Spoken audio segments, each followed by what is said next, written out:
Can you see this wire? We're just going to leave it there. How you doing? How you doing, John? Good, good. Good to hear it. Supreme Court's been in the paper a lot lately, but they handed down the most important decision they ever handed down yesterday.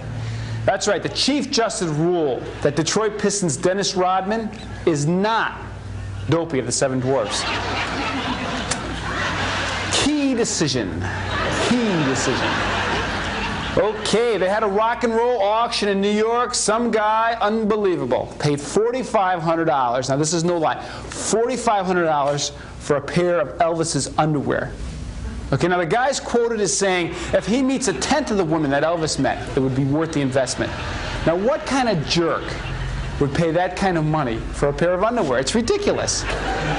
John, what do you think about that? I mean, that's... I don't know anything about it, John.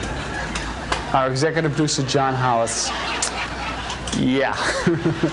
The state of Connecticut ended the budget year $77 million in the red.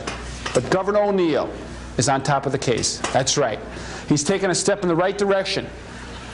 He's asked Lil Weicker to cut down on his lunches. Oh. John, I think we're just one word. That joke was one word away from being funny. And I don't know what the word is. It's probably the writer's strike. I think they would probably find the one word. Thanks, John. They could. The Hartford Whalers were sold, and you know, some people don't know this, but Gordie Howe was one of the finalists in the bidding. But I guess the former owners found that one of Gordie's stipulations was a little bit unreasonable. That's right. Gordie wanted players who were willing to break a sweat. You guys got to settle that strike. He's writing his own stuff now. We got a great show for you tonight, despite this monologue. John, I think we're just one word away. I think so. That's the writer's strike. From a good joke. One word. One word. That's what it would take. I think I know it. What is that word, though? I can't say it. Okay, we got a great show for you tonight.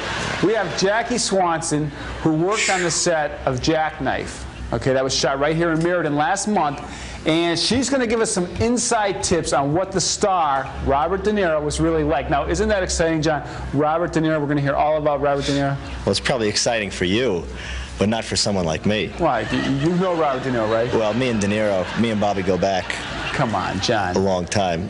You know, we're pretty... I taught him that whole thing, that whole taxi driver. What thing? That scene. You talking to me? You're the only one there. Well, who are you talking to if you're not talking to me? Well, John, give me some proof. That was mine. Give me some proof. You want proof? Yeah. What do you... Hey, it just so happens I have a picture right here. Me and Bobby.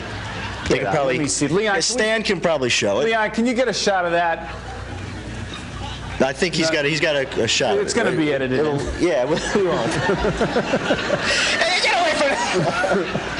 Look, that's not De Niro. That's Leo. What's his name? Oh, I'm sorry. Leo Gravel, right? Leo Buscaglia. Well, it looks like. See, people don't know this about Bobby. That if he doesn't have his makeup on and stuff, he looks a lot like Leo Buscaglia.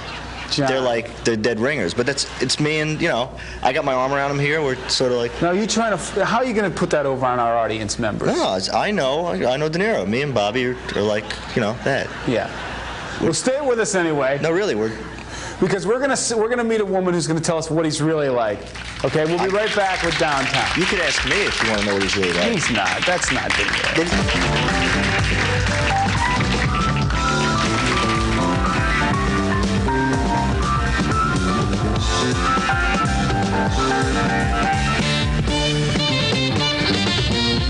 Hello. I want to talk to you about a fear that grips men all over the world. I want to talk to you about a fear of a lifetime with a high forehead. Hi-ho, hairline, away! Me and Hi-ho Hairlines don't want you to ever have to face one of those embarrassing moments ever again. And I think you know which embarrassing moments I'm talking about. I had a wonderful day at the park today. Oh, so did I, even though it was very, very windy. Do you think we could do it again? Sure, I'd love to. Mind if I give you a kiss? Yes, I'd love a kiss. Here goes. You see, here at Hi-Ho Hairlines, we'll guarantee that after our program, you can pass for a lifeguard. Hi-Ho Hairline! But how do we do it? How do we make it look as natural as a real human being? Simple. We use hair from other parts of your body that you'll never use. You have the confidence of knowing that the hair on your body is your own. Just give me a short shag, something like Rod Stewart. Our experts are working day and night and day. And although it hurts to be in love this way, we want you to look your best. So the main thing Hi-Ho did for me was made me a believer in myself. It gave me confidence, and you can't put dollar value on that. Now I can bike, I can windsurf, and even do the limbo. After my third wife left me, I was down in the dumps. I knew I had to try something, and when I saw that Hi-Ho ad in the National Enquirer, well, I knew that I should probably go ahead and sell my house and enroll in the course. Boy, does 10 years go by fast. And you know, my second wife came back to me. Or was it the first? Well, she's back, and I'm doing great now. Since taking the Hi-Ho program, my life has changed dramatically. My wife has stopped seeing the karate instructor. I've got more confidence. I can even flick. Hi-Ho Hairline, away! But the real success of Hi-Ho Hairlines lies with you, the consumer. After 12 short years and a few $1,000s later, if you're not completely satisfied, we'll rip it all out and put it back the way it was. You don't like the job, huh? We'll take care of it, don't worry. If that's not enough, why don't you come by and visit us sometime, or call the toll-free number. I'm not just president of Hi-Ho Hairlines. I'm also a client.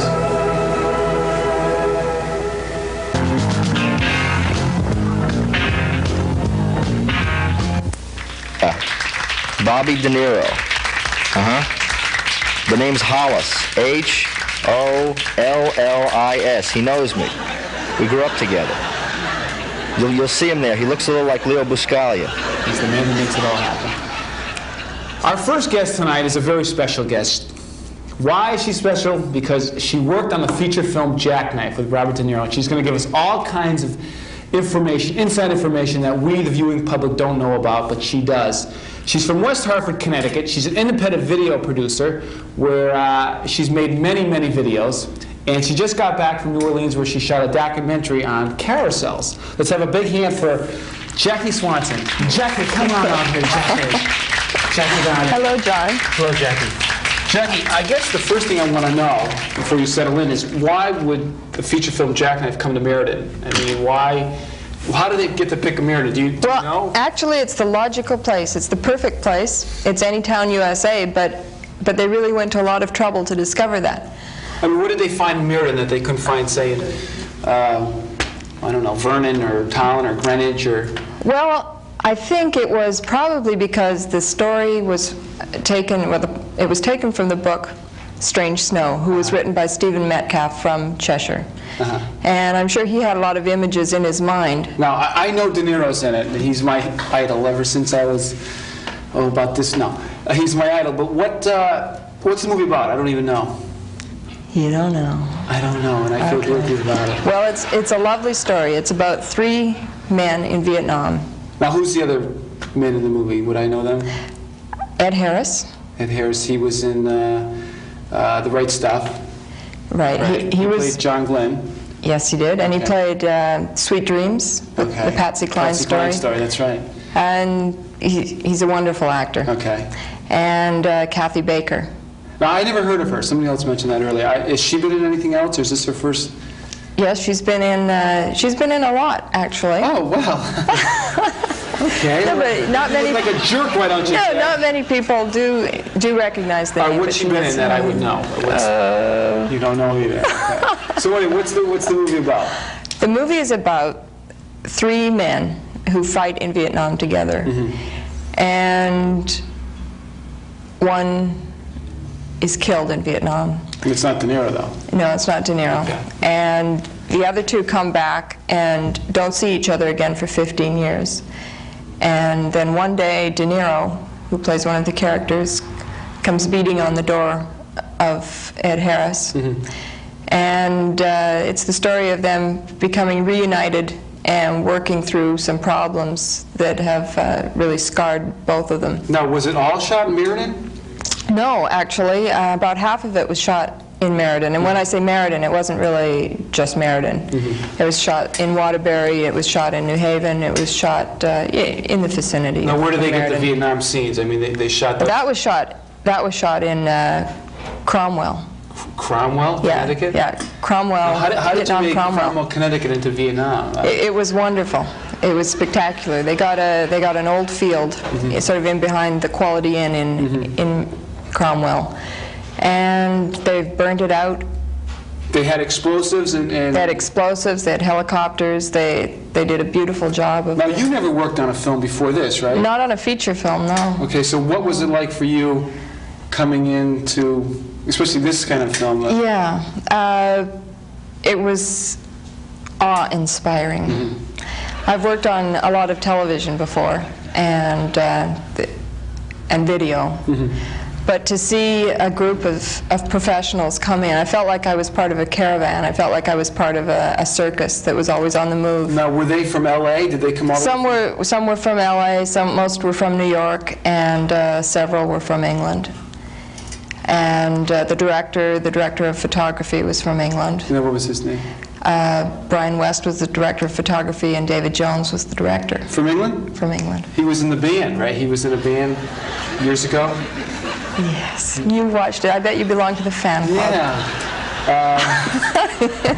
Guess I won't get on any more of his films, will I? That's right. Davey, I'm just kidding, Davey. It's just a joke. So what was the big thing that impressed you besides the professionalism? I mean, what...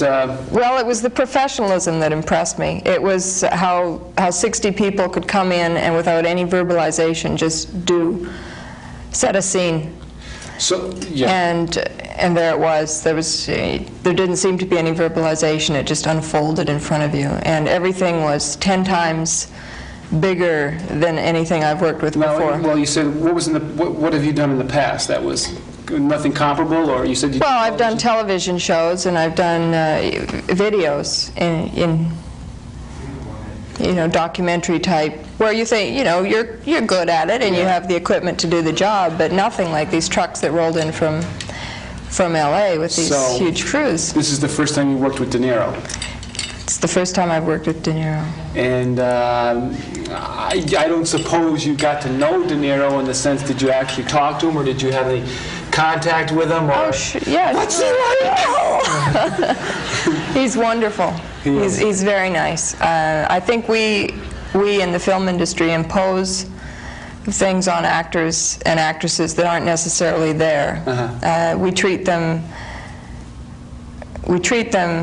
in a way that we think we should treat them, but really this is their life, and we are their lives. Well, I mean, I don't idolize them in the sense that I'm fanatical about it, but I mean... A lot of people do. A lot of people joined us on. A lot of citizens joined us on day one of the shoot and hung in there every day of the shoot just to watch, just because they were so fascinated by the whole thing. And to you, De Niro was just another actor, I guess. Well, originally I was unimpressed because he had done nothing to impress me. I mean, I've seen his movies, and he's a wonderful actor, but you weren't. I think initially I was more inspired by the professionalism of the crews and the actors.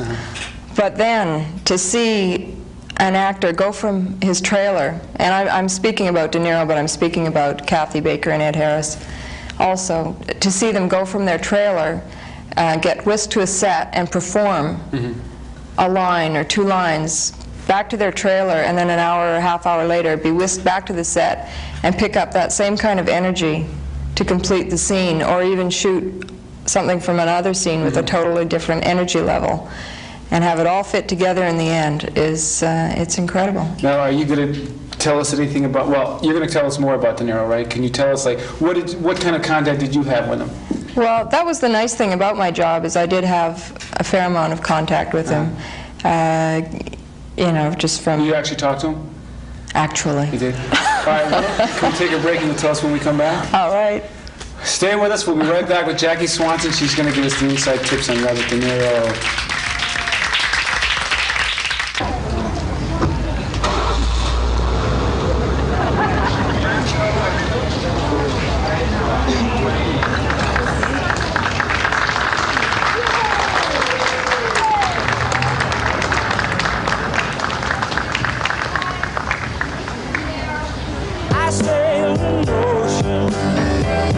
unsettled ocean, through restful water.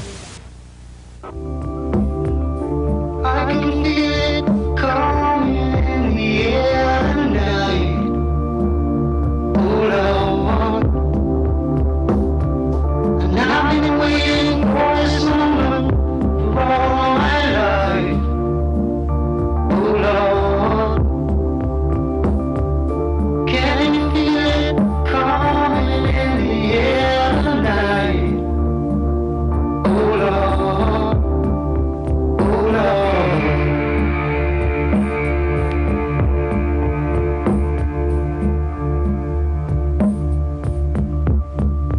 Well, if you told me you were drowning, I would not lend a hand. I've seen your face before, my friend, but I don't know if you know who I am. Well, I was there and I saw what you did. I saw it with my own two eyes. Still you couldn't wipe off that grin. I know where you've been. It's all been a pack of lies. And I can feel it coming in the air tonight. Oh Lord. Well, I've been waiting for this moment for all my life. Oh Lord. I can feel it coming in the air tonight. Oh Lord. Well, I've been waiting for this moment for all my life. Oh Lord. Oh Lord.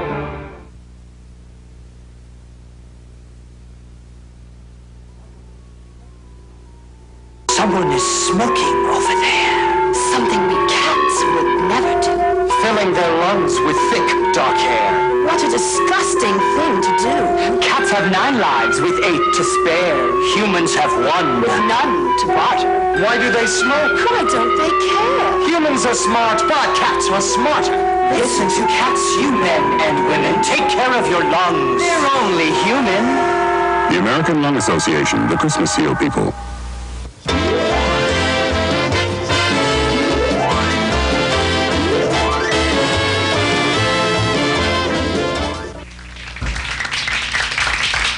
Okay, we are here with Jackie Swanson, who is a video producer from West Hartford. But more importantly to me, she just got done working on the feature film Jacknife, which was shot in Meriden, and she personally knows Robert DeNiro. Now, you were saying before we went to break that you talk to him on an everyday basis. I would say yes, I did. That was one of the nice things about the job, was that there was a fair amount of contact with the actors. Now, what capacity did you talk? I mean, did you talk about life, or did you just talk about, how he feels about the movie, or what did you talk about with him? Anything? Did he get personal with you? Because he's supposedly, once he's in a character, he's very reserved. Now, this is what I heard in magazines. This is what you heard. Why would I change anything, man? Don't break my fantasy here. No, what's I mean, did you eat with him at all, or did you? No, I didn't eat with him. I made sure he had his meals. You brought him his meals? Yeah, I brought him his meals, and I... What does he eat? What does Robert DeNiro eat? I mean, does he eat vegetables? Let's put it... Yes, he likes vegetables. Salads? He likes salads. He's not a big eater. No. He eats meat, chicken? Yeah, I'd say he eats... Yeah. And what about drinking? Did you bring him coffee? Or? Oh, he loves his coffee. Yeah. Regular coffee, instant coffee, or? Regular coffee, espresso coffee. Now, were you responsible for was that part of your job, making sure he was content and comfortable? Right. Now, where was he situated? Did he have a camper? All the actors had campers, private campers, trailers, and that's basically... That was their home while they were on the set, and days were long, so... What kind of shots were his shots? In other words, did he have, was he in Vietnam, the Vietnam scenes? Did he partake in those? Yeah. What that was flashback. Okay, the Vietnam sequence was flashback. So it was a small percentage of the actual movie? Earlier, yeah. Yeah. And was he actually in the fields crawling through the mud? Or? Yeah, he was doing that. It was, you know, the man is older now, and he had to become the age he was in Vietnam. Well, what kind of scenes did they have in Vietnam? I mean, Cromwell. Basically, they were in a bunker, and they got called out. They had to leave the bunker, and while going to the helicopter, they were shot at. And he was running through while people were shooting. He was wounded. Everybody was wounded. It's a lovely story, though. So you were there for the. Now they went to. They had 3 weeks in Cromwell, I read, or 3 weeks in Meriden, and then they went to Canada. Did you go to Canada with them? No, I didn't go to Canada because of the immigration laws. Not many of the crew could. Just the heads of departments went up there, and then they basically had their own production in Canada. And I think what they did up there was shot the interiors of the house where most of the action took place, and there's a prom scene, so they shot the interior of the prom. So I guess I don't mean to keep harping on this, but does the man talk? I mean, from what I read, he doesn't really talk to anybody when he's in character. I mean, did you call him Bobby, or do you call him by, what was his character's name? Megs. Megs. Did you call him Megs, or did you call him Bobby? No, we labeled his trailer Megs to confuse everybody. Did you have a guard at his trailer? Did people try to... Yes, he had a guard. And did people try to break into his camper or find out who he was? Yes, I would say that, there were people hovering and trying to get a look at him, and that's got to be annoying. Yeah. It has to be. Even Ed and Kathy, who were less restrictive about their privacy, at several points during the shoot, just wanted their privacy. I mean, you don't want to be a zoo and an animal in a zoo with so people were actually, gawkers were probably taking pictures and whatnot. Yeah, and hanging out. So we just tried to keep them as far away as possible. The people in Meriden were lovely. They were all very helpful, and the movie business really depends on the kindness of strangers. Streetcar Named Desire, 19. What I was going to ask you was, something about Meriden. People in Meriden. You said people in Meriden. People in Meriden were good, I guess you said, right? And they were lovely. They were very supportive and very cooperative. It was new. Yeah. It's okay. fairly I new. know what I was going to say. What does a movie like this do for a town like Meriden? I mean, does it bring a lot of money? You hear different stories how Jane Fonda's coming to Waterbury. With DeNiro in that movie too, right? Right. It's supposed to be $5 million into Waterbury. How does a movie like this? Well, that's a good question. I think as much as the movie industry brings money into a town, the town also there were a lot of sizable gifts from the people in Meriden and Connecticut to the movie itself. Obviously, the hotel, the cruise are massive. But I mean, do they actually give a lump sum of money to the town? Yes, they pay for the police. They donate money to churches to use the churches as locations, to feed the crew or to hold the extras. They donate money to, say, the fire department if the fire department is involved in any way. They certainly do bring money into a town. So Jackie, tell me what's left after this for you? I mean, you've lived your life now. You've worked on a feature film with Robert DeNiro, and although you're downplaying it, I mean, where do you go from here? I mean, what do you want to do? Well, that was a tough question, because they say there's no business like show business, and that's so true. Once you've done it, you get the bug? Or? You get the bug, but on the other hand, you give up your life. I don't see how it's possible to have relationships or families. Being an actor and actress, you mean? Or a crew person. Yeah. So it's a tough one. Would you work in Waterbury with De Niro again? I mean, I would love to. Did he mention that he was going to Waterbury and to come along? You rat. Did he, or did you? I would love to work in Waterbury. I'm not going to be in town. Yeah. Okay. Well, thanks for coming on the show. Thank you. I appreciate it. It was fun. Yeah, it was fun. We'll see you at the movies. Yes. Okay, stay with us. We'll be right back with Downtown.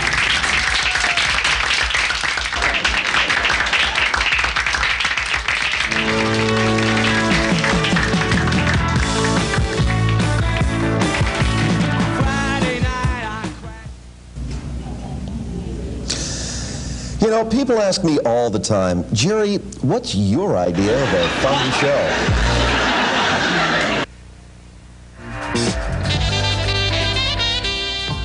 Well, sorry, Dave Letterman. Too bad, Johnny Carson. You see, I always go downtown with John Mason. Check it out on your local public access channel. Change my way of thinking, make myself a different rule. Gonna change my way of... Yeah. Okay, that just about wraps up our show. That does wrap up our show, and I'd like to thank our very special guest, Jackie Swanson, for all the inside information about Robert DeNiro that she brought us tonight. Plus, it was good to have her on the show.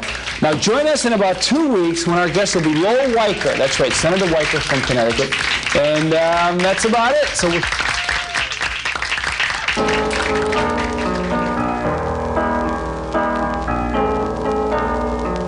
when you're alone and life is making you lonely, you can always go downtown. When you've got worries, all the noise and the hurry seems to help, I know. Downtown, just listen